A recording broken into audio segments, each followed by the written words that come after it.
Leia, ano yung pangalan ng grupong ito at saan sila nag-ooperate? Magandang tanghali sa iyo, Aga. Ang Guido at Nadera Gun for Hire Groups at Gun Running Syndicate ang na-dismantle ng mga tauhan ng Police Regional Office 7. Ang naturang grupo ay itinuturing na high-value targets na nag-ooperate hindi lamang sa Region 7, kundi maging sa mga kalapit na rehiyon.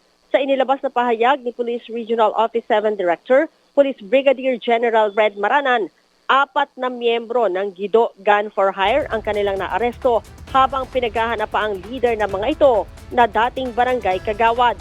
Habang nahuli naman ang leader ng Nadera Gun for Hire kasama ang dalawa nitong hitman.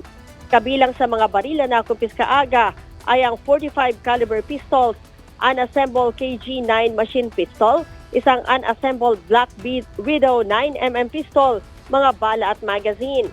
Sinabi pa ni Brigadier General Maranan na ang pag-aresto sa dalawang grupo ay inaasahang malulutas ang nasa 15 kaso ng pamamaril at ilegal na bentahan ng baril sa relihiyon.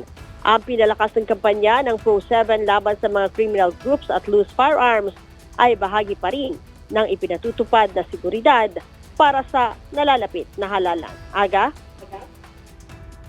Maraming salamat, Leia Ilagan.